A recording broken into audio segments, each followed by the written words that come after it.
Vamos lá, senhores. Vamos trabalhar um pouquinho aqui o tema do crime de perseguição. Novidade aí no nosso ordenamento penal, beleza? Então, desde já, está previsto no artigo 147-A do Código Penal, entrou em vigor dia 1º de abril deste ano, né? Estamos em 2021, para você que estará assistindo esse vídeo aí, não sei quando. Beleza? Mas vejam só, como foi a criação de uma nova modalidade de tipo penal, estamos diante aí, quando a gente fala em lei penal no tempo, estamos diante claramente de uma novatio legis incriminadora, ou a chamada neocriminalização, beleza? A primeira dica que fica essa daí. Bom, esse artigo, de cara, ele já revoga o artigo 65 da Lei de Contravenções Penais, que é a contravenção lá de molestar alguém, beleza?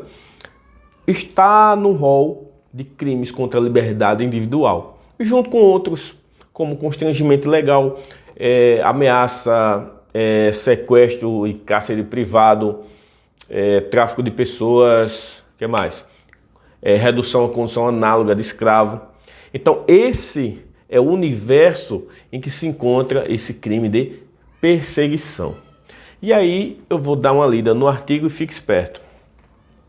Artigo 147-A diz: perseguir alguém reiteradamente e por qualquer meio, ameaçando-lhe a integridade física e psicológica, restringindo-lhe a capacidade de locomoção ou, de qualquer forma, invadindo ou perturbando a sua esfera de liberdade ou privacidade. Reclusão de 6 meses a 2 anos e multa, beleza? Então esse aí é o caput do crime. Daí a gente já retira o nome doutrinário que esse crime já recebeu, que é o chamado crime de stalking, né? Ou cyberstalking, porque isso pode ser feito também através das redes sociais, beleza? Essa é a primeira ideia. Temos então como objeto jurídico a liberdade individual do cidadão. Nesse viés, esse crime pode receber uma causa de aumento de pena. Essa causa advém das seguintes situações. Primeiro, se o crime é cometido contra criança, adolescente ou idoso.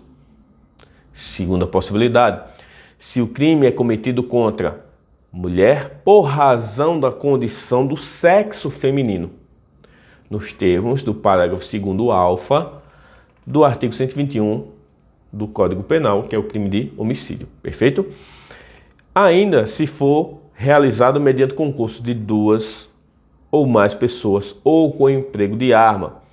Em todas essas situações, a pena do crime é aumentada até a metade. E para que a gente finalize aqui a leitura desse artigo e trabalhe os pontos específicos, nós temos aí no parágrafo 2º que fala que as penas desse artigo são aplicáveis sem prejuízo das correspondentes à violência, ou seja, responde pela pena do crime de perseguição e mais uma possível pena do crime de violência, exemplo, uma lesão corporal leve que tenha acontecido durante esta perseguição.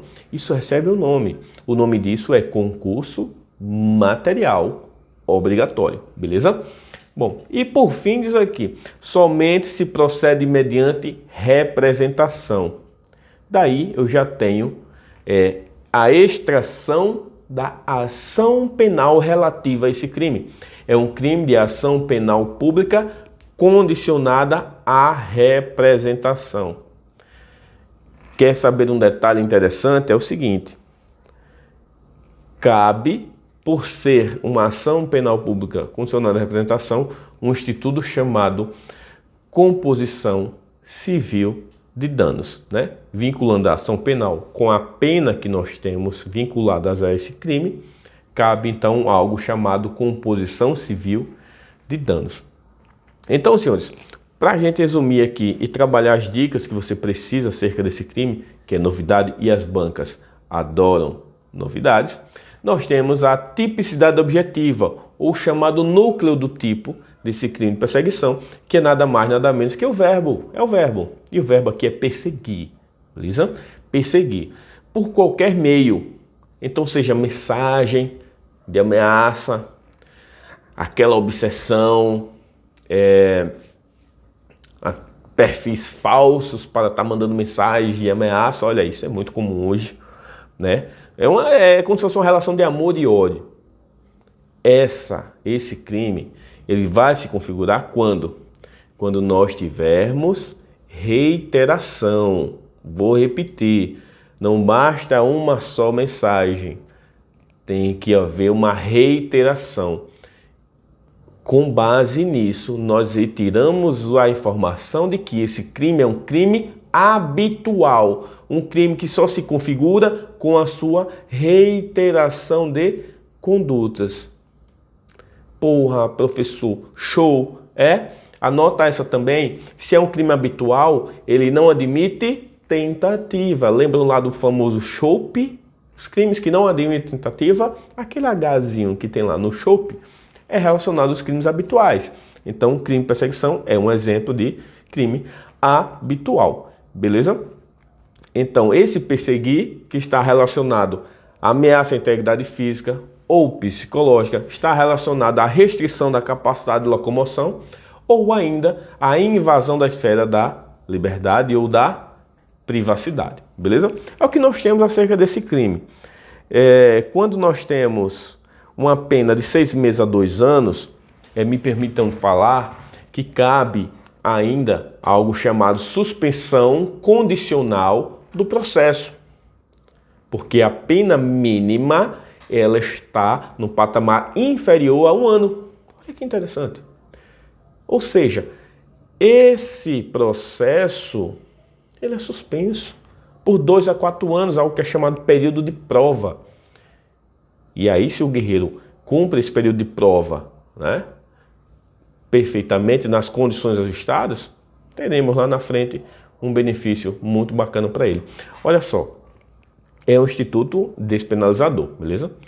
Temos ainda a possibilidade da transação penal, visto que a pena máxima não ultrapassa 2 anos, é um crime que vai para o GCRIM, Juizado Especial Criminal, é um crime que vai gerar TCO e não auto de prisão em flagrante delito, beleza?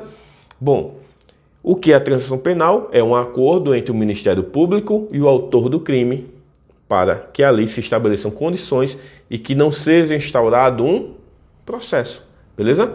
A composição civil de danos é um acordo, é um instituto despenalizador, onde envolve o autor e a vítima. A transação penal envolve o autor e o Ministério Público, beleza? Então a ideia básica é essa, senhores. Sujeito ativo desse crime pode ser qualquer pessoa.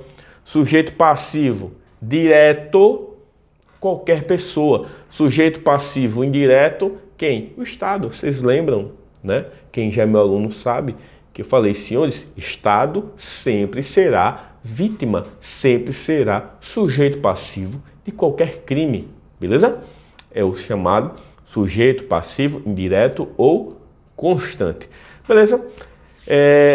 Só que, para a gente arrematar essa ideia, eu falei aqui no parágrafo 1º que a pena é aumentada da metade se o crime é cometido em algumas condições, né? Criança, adolescente, idoso, mulher, por questão de gênero, arma de fogo, concurso, pessoas, beleza. Se a pena aumenta, senhores, até a metade, aí alguns institutos não vão mais ser cabíveis, como transação penal.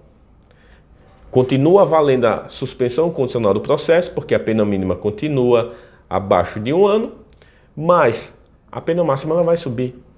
Se ela sobe, não cabe mais transação penal. Mas aí pode ser que nós encaixemos um novo instituto, que é chamado Acordo de Não Persecução Penal. Nesse caso, se não houver, claro, ameaça, né, violência ou grave ameaça, não permite a aplicação do Acordo de Não Persecução Penal. E também se houver a violência doméstica, né, contra a mulher, também vai afastar o Acordo de Não Persecução Penal. Então, existe a possibilidade, então, de mesmo com a pena aumentada, nós termos a presença do Acordo de Não Persecução Penal. Lembrando que se cabe Acordo de Não Persecução Penal e cabe transação penal, prevalece a transação penal. Perfeito? Bom, e finalizando, o elemento subjetivo desse crime, desse tipo, é o dolo. Não existe a modalidade culposa, não existe crime de perseguição culposo. Então você tem um dolo. E senhores, olha um detalhezinho para sua prova. É o dolo sem finalidade específica. Não existe, repito, não existe uma finalidade especial quando o agente comete esse crime. Pelo menos o tipo penal não descreve nenhuma finalidade especial. Com isso eu finalizo aqui as informações que eu reputo como necessárias, interessantes e bem objetivas para você contra esse crime de perseguição, beleza? Provavelmente esse vídeo fique salvo no IGTV do meu Instagram e também lá no meu canal do YouTube, Prof. Victor Rodrigues, beleza? Um grande abraço, fica com Deus, valeu!